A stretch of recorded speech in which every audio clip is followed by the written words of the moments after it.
Hey guys, Kamina the coach here. So I think I've touched on this before, but I'd like to dwell a little bit deeper into this topic. So before I talked about do we need a village while we're living abroad? And I talked about why I feel that communities are more connected or disconnected in different regions across the world. So, I'm constantly studying, I'm constantly reading, I'm constantly looking for more information because there's just an infinite amount. Dear Mama Maya Angelou, before she passed, I watched an interview with her and Oprah Winfrey, and Oprah Winfrey asked her something to the effect of, "Do you think you know enough?" And she said, "Well, I think I know a lot. I think I know enough to put it into practice," which is a lot, but there's infinitely more to learn, which is why I'm constantly studying. And I heard some stuff the other day and I read some stuff the other day that was really like aha moment. So our progression and this tech so we're at a very, very interesting time and a little bit of a scary time in the world's progression. So this is what I've learned. Okay, so I've lived in a lot of third world countries. I've lived in the middle world, and of course I'm from the United States, which is a developed country. So, and I've experienced the extreme disconnect, the mindset of individuality of the first world, the move to that in the middle world, and then the sense of tribalism and community found in the third world. And I tell you what's very, very interesting, and research anywhere will prove this. Um, the first world countries have a higher rate of depression, anxiety, and mental illness higher than any other time in history. Why? Why is that? Loneliness is killing Americans at as high a rate as heart disease. Loneliness. What is that about? So when people first of all, when life is hard, when life is difficult, when there are a lot of challenges, people rely, that's why we formed our villages and communities in our early human development, because life was very, very difficult and we needed each other to survive. So now what's happened is that life is much easier. So we have this sense of I am more important than the tribe. It's all about my needs and not about the needs of the tribe. Well, that sounds good in theory, but what that leaves us with is a very huge sense of isolation, a sense of being alone even when we are surrounded by people. Now, I've been a coach for 10 years and I've been a teacher overseas for the last 10 years, was involved in the military for 10 years. So I've been surrounded by people for half of my life. At 41, I've been surrounded by people half of my life, completely surrounded by people all the time. And I will testify to the fact that I feel completely and utterly alone. Not necessarily lonely, as I become more whole and complete, I don't really feel lonely, but the more I study, the more I recognize that I need people and community, and I recognize how much I'm lacking that. And then the next question comes to why? Why am I lacking that? And that is because I'm from a developed country that doesn't value the community. What in the world is that about? So I've lived in some very poor developing countries. I'm currently in Myanmar, only open 6 years at this point in 2020.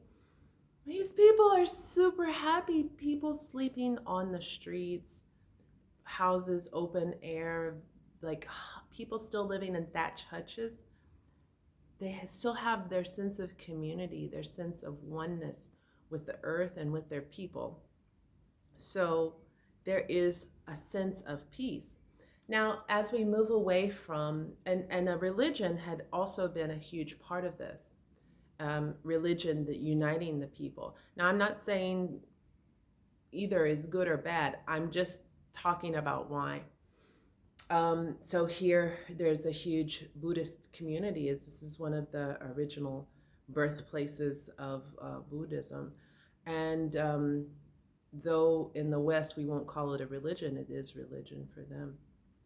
And is a huge sense of togetherness because of it.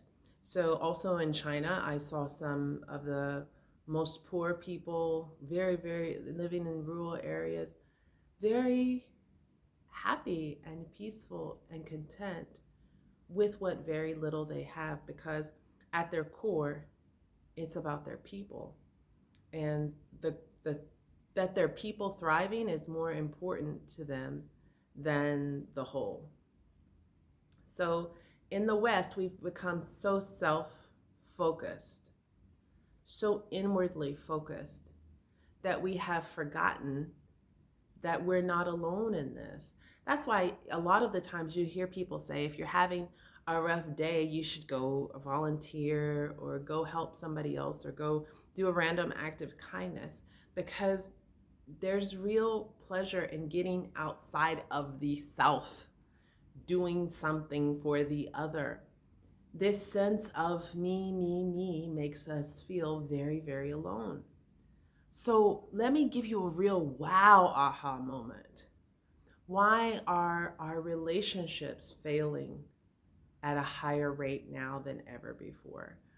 We look to this one person to fill the role that the village filled for us before.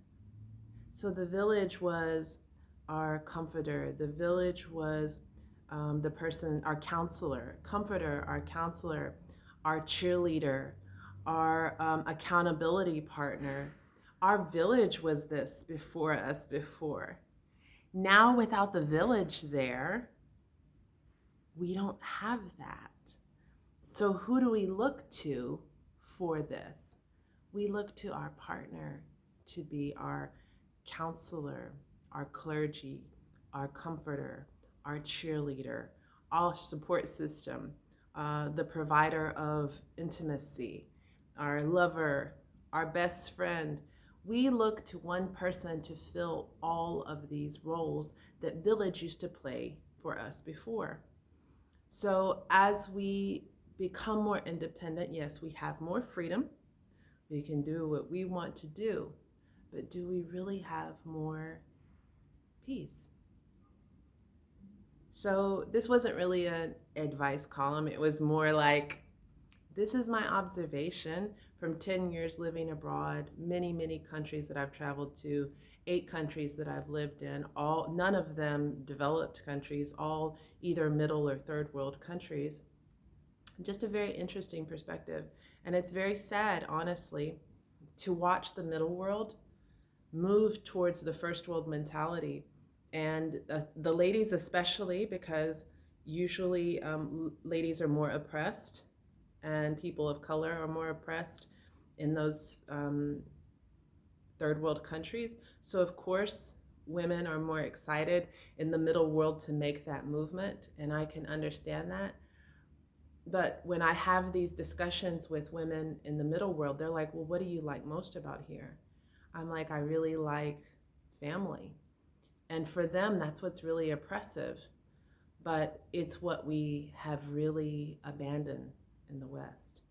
And coming from someone who has never really had family or familial support, it's a big thing. It's a big realization to me that our relationships kind of aren't working. Our mental health system isn't working because we have moved away from the tribe, because we don't have a support system. So I suppose I can offer a little bit of advice at the end of this. Even if you're not religious, you need a spiritual community. If you're not spiritual, I urge you to seek a community or reading club, a yoga club, but to have a community of people. Even if you're an introvert like I am, you're not an island and you can't go it alone. If you're very young, you may believe that at this point, but trust me when I'm telling you, do some research on it. Loneliness is one of the top killers in the United States at this point. So anyways, just my little tidbit. I am heading to the farmer's market. Kamina the coach is always wishing you love, light, peace, joy, and happiness. Until next time, I'm out.